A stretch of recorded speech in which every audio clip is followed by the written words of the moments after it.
The city had just begun to wake. Streetlights blinked against the slow burn of a rising sun, casting long shadows across cracked sidewalks and faded brick buildings. For most people, mornings meant coffee and commutes. For Amara Johnson, mornings meant work, the kind that left her hands stained with motor oil before most of the city had even rubbed the sleep from its eyes. She was 21, but her eyes carried a weight far older. By day, she was a mechanical engineering student at the state university. By night, and often the early hours of the morning, she worked at her uncle's small auto garage on the edge of the city. The shop was nothing glamorous. Peeling paint, a rusted sign that barely clung to its frame, and a floor forever slick with oil. But to Amara it was a lifeline. Her tuition didn't pay itself. Her rent, a one-room apartment above a laundromat, didn't either. And without the garage, she'd have nothing but an empty bank account and a dream she could no longer afford. She didn't have parents to fall back on. Her mother, a nurse with a gentle smile and a voice that could quiet any storm, had passed when Amara was just 10. Her father had never been part of the picture, a shadow in the family history no one ever talked about. All she had left of her mother was a single silver bracelet, tarnished and worn, with tiny engraved flowers that were almost too faded to see. She never took it off. Not at work. Not in class. Not even when she slept. The customers at the garage didn't always take her seriously. A young black woman, elbows deep in an engine, was not the sight they expected. Some doubted her skill. Others underestimated her entirely. But Amara had learned to let her work speak louder than their doubts. Every engine she brought back to life, every car that roared back onto the road, was proof enough. On this particular morning, she was crouched beneath a beat-up pickup truck, sweat trickling down her neck despite the cool air. She'd been up since 5 a.m., and her first class started in 2 hours. If she was lucky, she'd have time to clean up before heading to campus.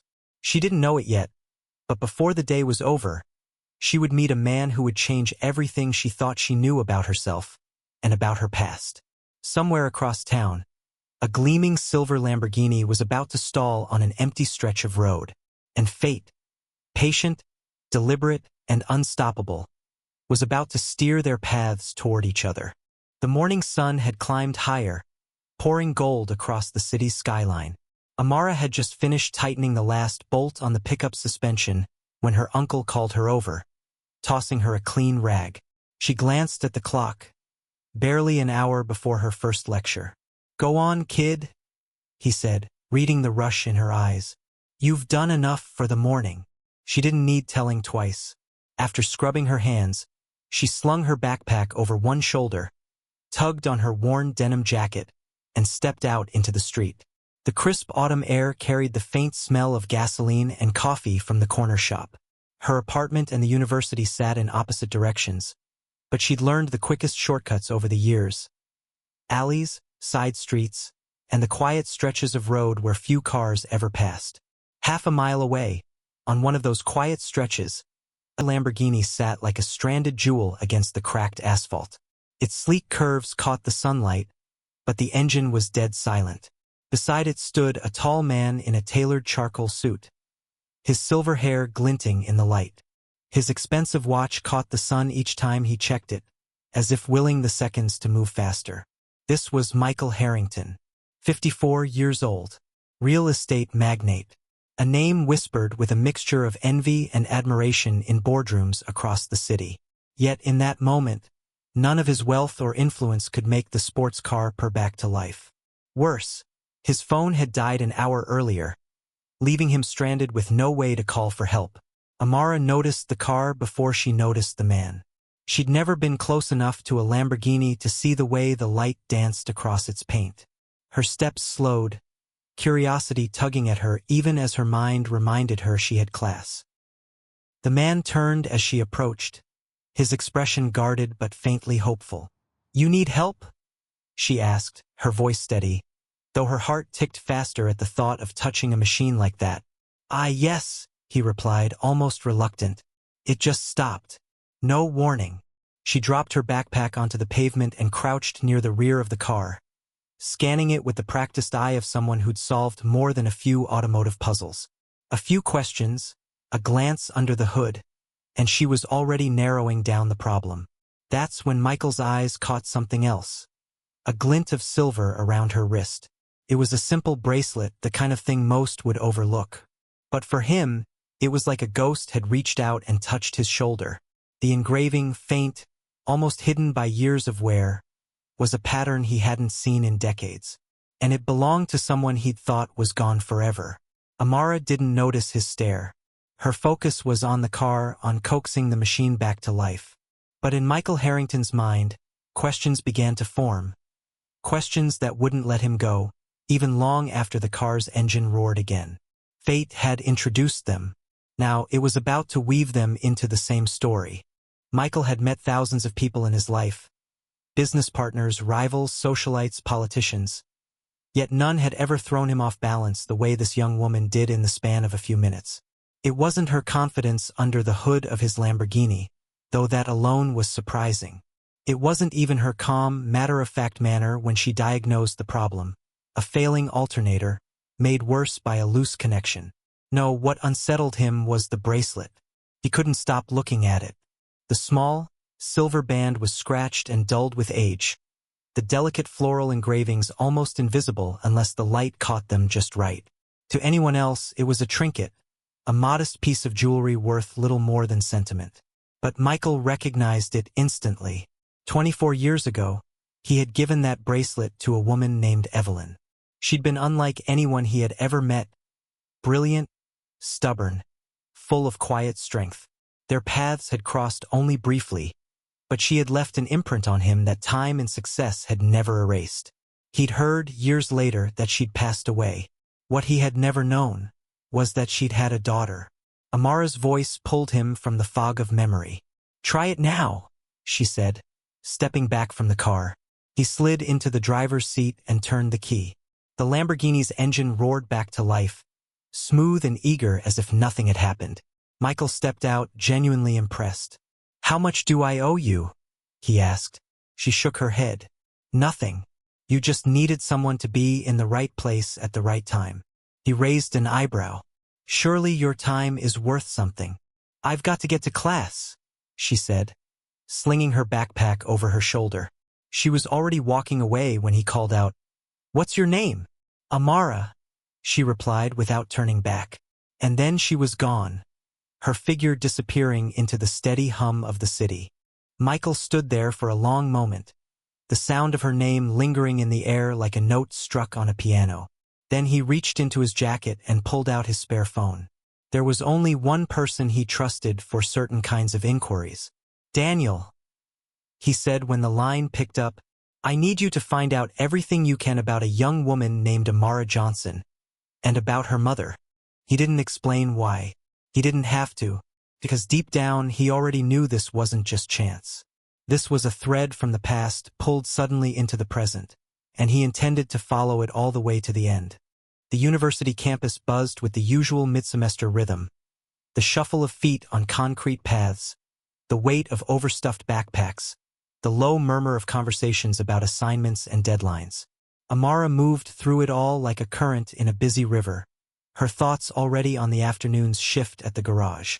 Balancing her life was an art form. Classes demanded focus, but so did the repairs that paid her bills. Some days she skipped lunch just to save a few dollars for textbooks. Other days, she worked through the night on a stubborn engine, then walked into an 8 a.m. lecture with grease still faintly staining her nails. Her friends admired her determination, though most didn't understand it. They came from families who could help if times got tight. Amara had no such safety net. Just her own grit and the memory of her mother's voice telling her that she could survive anything if she refused to give up. She didn't know that, across the city, her name was being quietly traced through records, addresses, and the whispers of people who remembered her mother. Daniel's office was tucked into the top floor of a high-rise with a view of the downtown skyline. He was methodical, the kind of man who didn't just find information, but connected it like pieces of an elaborate puzzle. The call from Michael had been brief, but Daniel knew the weight behind it. Michael Harrington wasn't a man who chased coincidences without reason. The first search was simple. Amara Johnson, 21, student at the state university, part-time mechanic at a small garage. No criminal record. Good grades despite working long hours. Lived alone in a modest apartment above a laundromat. Then came the deeper layer, her family. Her mother, Evelyn Johnson, deceased for over a decade. No listed father on the birth certificate. Daniel leaned back in his chair, tapping a pen against his notebook. The pieces didn't say much yet, but the edges of the puzzle were forming. And something about the absence of certain details, the blank spaces in the record, told him this was no ordinary inquiry. That evening, Amara sat at her tiny kitchen table, a plate of reheated pasta in front of her and her textbooks spread open. The silver bracelet caught the light as she turned a page. She'd worn it for so long it had become part of her. An unspoken connection to the woman who had taught her strength, kindness, and the value of hard work. Somewhere in the city, a man she had met only once was looking at her name on a page, feeling the weight of his own memories pressing against the present. And he was about to discover something that would change both of their lives forever. Michael sat in the quiet of his study, a glass of untouched scotch resting on the desk. The city outside was alive with lights, but inside, the only illumination came from the desk lamp casting its glow over a thin folder Daniel had delivered just hours earlier. He'd opened it slowly, as though bracing for impact. Inside were photographs, official records, and a short but detailed summary of Amara Johnson's life. Her grades, her work history, her living situation, and the part that made Michael's chest tighten, the file on her mother, Evelyn Johnson, the same Evelyn he had known more than 2 decades ago. The same Evelyn he had loved in his own guarded way, though neither of them had called it that at the time. The report noted her death when Amara was 10, but there was something else, something that seemed almost impossible. Daniel had included a scanned copy of Amara's birth certificate. No father listed, but in the notes from an old hospital file, there was a mention of a Michael H., who had visited Evelyn in the maternity ward before she left. The handwriting was messy, but it was there, and it was his. Michael pushed the file away and leaned back in his chair, staring at the ceiling. He'd lived a life built on control of his businesses, his public image, his future. But here was a piece of his past he had never known existed. A past that had been walking around the city with grease on her hands and determination in her eyes. The next morning he called Daniel again. "You're certain about this?" "As certain as I can be," Daniel replied. Evelyn kept a lot to herself, but the timeline fits. The bracelet fits. "And if you want, I can arrange for." "No," Michael cut in. "Not yet." Because telling her meant unraveling a lifetime of absence. It meant explaining why he hadn't been there. It meant risking the chance that she would want nothing to do with him. Meanwhile, Amara moved through her day unaware of the storm gathering just beyond her sight. She fixed cars, attended lectures, and returned to her apartment each night exhausted but quietly proud of the life she was building. She had no idea that the man whose car she had repaired days earlier was sitting in a high-rise office, wondering how to bridge the gulf of years between them. And she had no idea that he had already decided, one way or another, their paths would cross again. 3 days passed before Michael made his move. In that time, he told himself he was simply waiting for the right moment. But the truth was more complicated. He needed to see her again, not as a stranger on the side of the road, but as a person he could speak to, learn from, and perhaps, in time, tell the truth. It wasn't hard to find her. Daniel had already provided the name of the garage where she worked, and by mid-morning, Michael's Lamborghini was parked discreetly around the corner. He didn't want to overwhelm her by showing up in the same gleaming machine she had already rescued. Instead, he arrived in a far more modest car from his collection. A deep blue sedan that blended in with the city's traffic. The garage smelled of rubber and oil, the kind of scent that clung to the walls and floors no matter how often they were scrubbed. Amara was there, bent over the hood of a dusty sedan, her dark hair tied back, her hands moving with steady precision. She looked up when she heard the footsteps. "Need something fixed?" she asked, wiping her hands on a rag. Michael smiled faintly. "Yes, my car's making a strange noise, and I thought I'd bring it to someone I know can handle it." It took her a moment, but recognition flickered in her eyes. "You're the Lamborghini guy," she said with a small laugh. "I guess it's my lucky week." "I'd say it's mine," he replied, keeping his tone casual. He watched her work, noting the way she focused entirely on the task at hand, the way she explained each step without condescension. There was pride in her craft, but also a humility that came from years of having to prove herself. When the work was done, Michael paid her, more than the bill required, and lingered just a little longer. "You're in school, right? Engineering?" She nodded, tucking a stray hair behind her ear. "Trying to be. It's not cheap." Michael hesitated, then asked, "And your family? Do they live nearby?" Her expression shifted, softening but also closing off just a little. "My mom passed when I was 10. It's just me now." The words landed heavier than she knew. Michael felt them like a weight pressing against his chest, but he forced a small nod. "Well," he said, "the city needs more people who can fix things that others would just give up on." She smiled faintly at that, and for a moment, the conversation hung in a quiet, unspoken space. Michael left soon after, but not before making one silent promise to himself.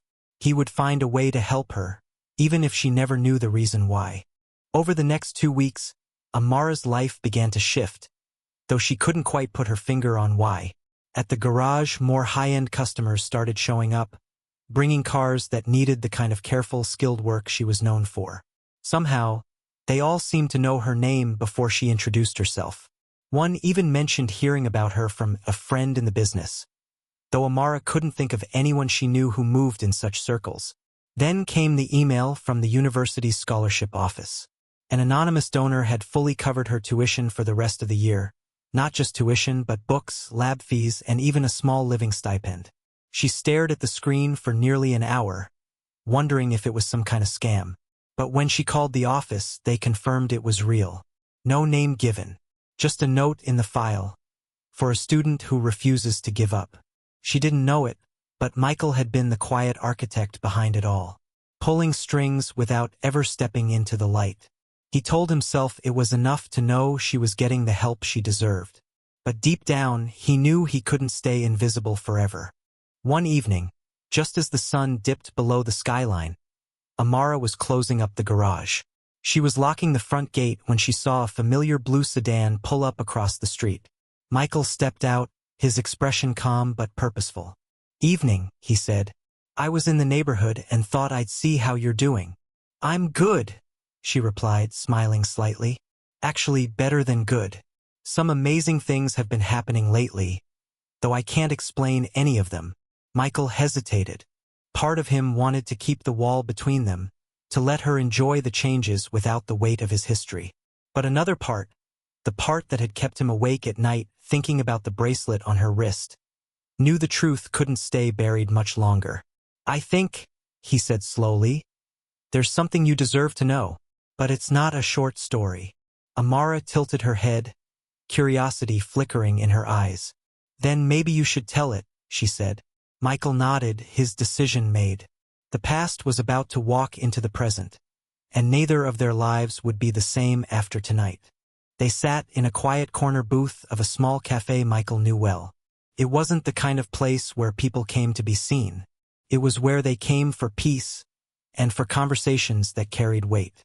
The waitress poured coffee for both of them and left without asking questions. Michael took a slow breath, his fingers tracing the rim of the cup before he began. "I knew your mother," he said, his voice steady but softened by memory. "Her name was Evelyn. We met more than 20 years ago, long before you were born. She was remarkable, strong, kind, and she had this way of making you believe you could be more than you thought you could." Amara froze at the sound of her mother's name spoken with such familiarity. She didn't interrupt. "We were close," Michael continued, "but life pulled us in different directions. I didn't know she had a daughter. I didn't know about you until the day I saw that bracelet on your wrist." He glanced at it now, the silver catching the light just as it had that first day. "I gave it to her, a gift." Seeing it again, It was like seeing her walk into my life for the second time. Amara's pulse quickened. Her mind raced, connecting pieces she didn't even realize were part of the same puzzle. And you think you're? Michael nodded slowly. I believe I'm your father. The words hung between them like a fragile bridge. Amara leaned back, her breath unsteady. She searched his face for signs of deception but found none. Only the weight of a man who carried more regret than he could put into words. I can't change the years I wasn't there, Michael said quietly. And I can't take away the struggles you've faced. But I can be here now if you'll let me. Amara looked down at the bracelet, her thumb brushing over the faint engravings. She thought of the nights she'd gone to bed wondering about the missing half of her story. She thought of the past weeks, the sudden opportunities, the anonymous kindness. Her voice was quiet, but certain. I don't know what this means yet, but I'd like to find out. Michael's shoulders eased, just a fraction. He didn't smile, not fully, but there was something lighter in his eyes. They talked until the coffee grew cold, about Evelyn, about the years between, about the possibility of building something new from the pieces life had left them. When they left the cafe, the city was lit with the glow of street lamps and passing cars. They walked side by side, not as strangers, but as two people finally stepping into the truth. And for Amara, the silver bracelet no longer felt like the last piece of her mother she had left. It felt like the beginning of something she had never thought she would find. Family.